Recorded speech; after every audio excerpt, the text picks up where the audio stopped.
नमस्कार दोस्तों, स्वागत है आप सभी का पाथफाइंडर पर। हाल ही में global multi dimensional poverty index को रिलीज किया गया है। 2021 वाला जो इसका संस्करण है उसका डेटा सामने पेश किया गया है। सबसे पहले तो इस वीडियो में हम लोग बात करेंगे कि एग्जैक्टली ये एमपीआई को पेश कौन करता है। उसके बाद बात करेंगे कि what is the meaning of something called as multi dimensional poverty, कि नॉर्मल पॉवर्टी को मेजर करने का तरीका और मल्टी डायमेंशनल पॉवर्टी को मेजर करने का तरीका में क्या फ़र्क होता है। एंड अंत में हम लोग बात करेंगे कि इस पूरे के पूरे डेटा में जो वर्ल्ड वाइड सिनेरियो है और जो इंडिया का स्टेटस है वो किस तरीके से सामने आया है। चलिए स्टार्ट करते हैं दोस्तों मेरे साथ। मेरा नाम है अनिरुद्ध। इस लेक्चर की पीडीएफ को डाउनलोड कर सकते हैं यहाँ पर दिए गए टेलीग्राम चैनल के माध्यम से। इसके अलावा हमारे व्हाट्सएप डिटेल्स को भी आप लोग यहाँ से पा सकते हैं, जो कि हमने इसी चैनल के ऊपर शेयर की हुई हैं। इसके अलावा कहीं और मुझसे जुड़ना चाहते हैं तो ये मेरा हैंडल है, उसका भी आप इस्तेमाल कर सकते हैं। ऑल्सो बताना चाहूँगा कि अनअकैडमी का रिजल्ट इस बार काफ़ी शानदार रहा है। अगर आप भी अपनी तैयारी को अनअकैडमी के माध्यम से शुरू करना चाहते हैं दोस्तों, तो बहुत ही अच्छा मौका फिलहाल आपको अनअकैडमी दे रही है। काफ़ी अच्छे डिस्काउंट्स चल रहे हैं और अगर आप लोग मेरा कोड इस्तेमाल करते हैं ANI UPSC, उसके चलते आपको यहाँ पे सीधा डिस्काउंट्स तो मिलेंगे ही मिलेंगे, साथ ही में कई सारे और बेनिफिट भी आपको मिल सकते हैं।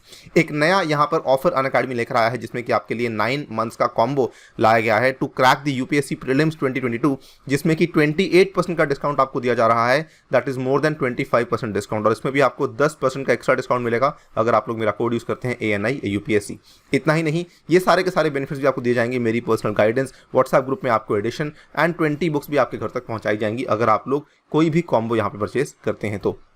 इसके अलावा कई सारे नए बैचेस जो कि कल ही शुरू हुए हैं 20 अक्टूबर को, और कुछ बैचेस जो कि इस साल के मेंस के लिए शुरू करे गए हैं वो भी आपके सामने पेश किए गए हैं, जो कि 18 अक्टूबर से शुरू करे गए हैं, जिसमें कि आंसर राइटिंग के प्रोग्राम को भी इंक्लूड करवाया गया है। मेरे द्वारा भी आपको ये सारी ऑफरिंग्स प्रोवाइड करवाई जाएंगी अगर आप लोग प्लस के ऊपर ऑनबोर्ड होते हैं तो।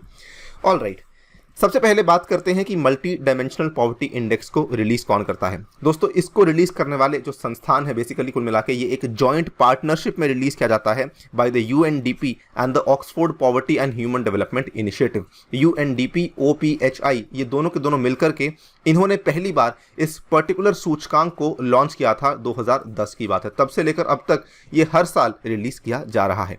इसमें बेसिकली जो मेन इसका कॉन्सेप्ट है वो ये कहता है कि पॉवर्टी यूनी डायमेंशनल नहीं है, यानी कि पॉवर्टी का केवल एक पहलू नहीं है। उदाहरण के तौर पे ऐसा मान के चलिए कि जैसे हम लोग इंडिया के केस में पहले कई सारी समिति बिठाई गई थी जिन्होंने पॉवर्टी को मेजर करने की कोशिश करी थी। कुछ समितियों ने ये देखा कि एक पर्टिकुलर आपका जो इंडिविजुअल है उसकी कितनी इनकम है उसके बेसिस पे बताया गया कि जी हाँ, अगर इतनी इनकम से कम है तो इसको पुअर कहा जाएगा। फिर कोई और समिति सामने आई, उन्होंने कहा कि अगर कोई पर्टिकुलर इंडिविजुअल है उसकी इतनी शिक्षा है तो उसके अगर उससे कम है तो उसको पुअर कहा जाएगा।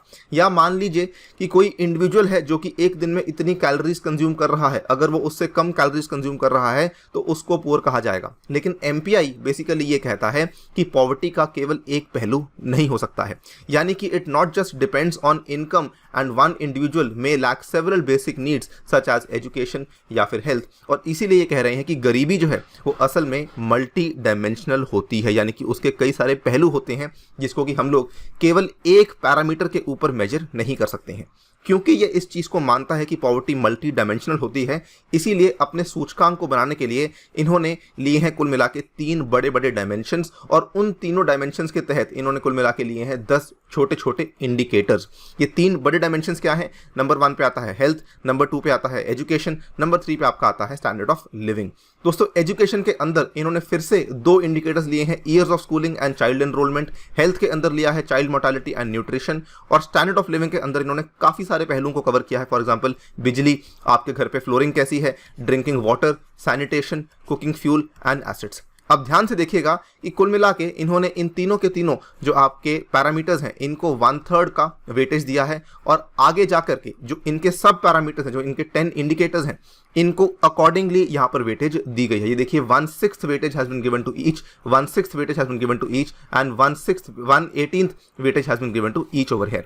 ध्यान से देखिएगा कि हेल्थ के केस में आपके न्यूट्रिशन को दिया गया है 1/6, CMR को दिया गया है 1/6, एजुकेशन के केस में ईयर्स ऑफ स्कूलिंग को 1/6, स्कूल अटेंडेंस को 1/6, एंड सिमिलरली लिविंग स्टैंडर्ड के केस में आपके 6 इंडिकेटर्स को बांटा गया है बराबरी से 1/3 के ऊपर, यानी कि 1/3 डिवाइड बाय 1/6 यानी कि 1/18 आपका कुकिंग फ्यूल, 1/18 आपका सैनिटेशन।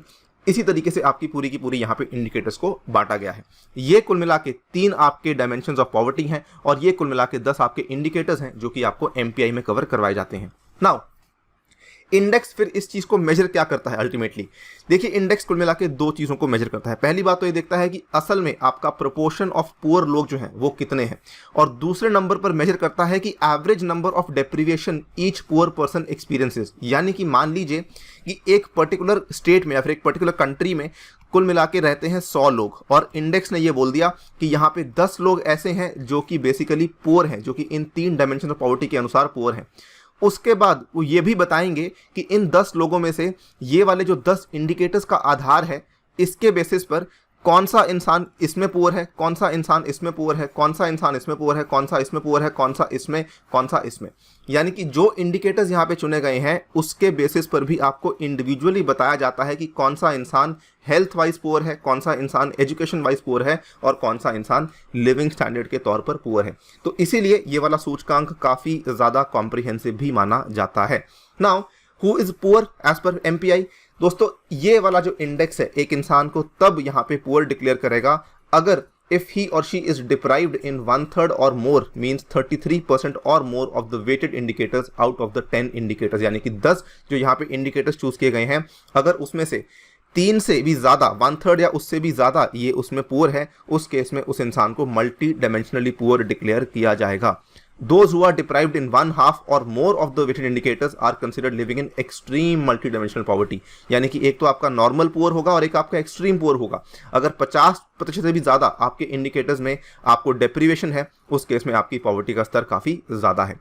MPI को सिग्निफिकेंट इसलिए भी माना जाता है because it is recognising poverty from different dimensions compare to the conventional methodology that measures poverty only from the income और द मॉनेटरी टर्म्स। इनफैक्ट आपको बताऊंगा कि इवन वर्ल्ड बैंक जैसा इतना बड़ा बैंक है, वो भी केवल पॉवर्टी को कभी कभार केवल इनकम या मॉनेटरी टर्म्स के ऊपर ही मेजर करता था, लेकिन MPI का जो मेजर करने का तरीका है वो काफ़ी ज़्यादा यहाँ पर इन डेप्थ है, काफ़ी ज़्यादा यहाँ पर एक्सपेंसिव है।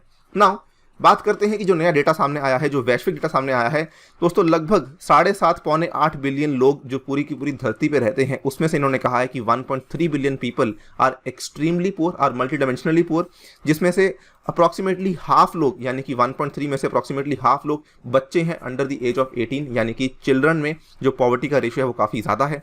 और इन्होंने इसमें यह भी कहा है कि 1.3 बिलियन लोगों में से नियरली 85% पीपल या तो वो सब सहारन अफ्रीका में रहते हैं या फिर वो साउथ एशिया में रहते हैं।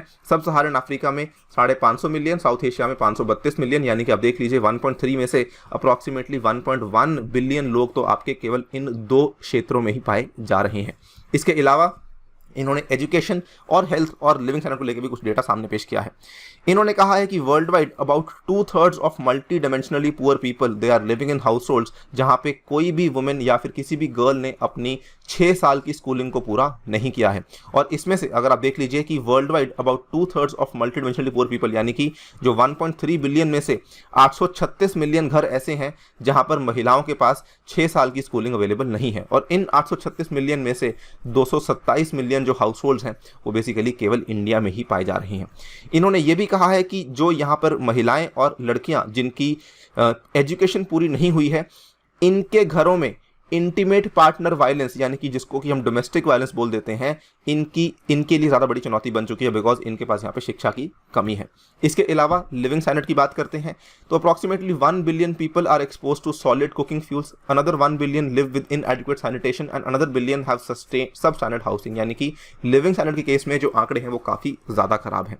Approximately 788 million people live in a household with at least 1 undernourished person, 568 million people lacked improved drinking water with a 30 minute round trip walk. यानी कि आपके आसपास 30 मिनट की दूरी तक भी आपको किसी प्रकार का पीने का पानी अवेलेबल नहीं करवाया जा पा रहा है। इंडिया के स्टेटस की बात करें, इन्होंने इस बार बेसिकली एक अलग तरीके का डेटा पेश किया है जो कि हम आपके सामने पेश करने वाले हैं।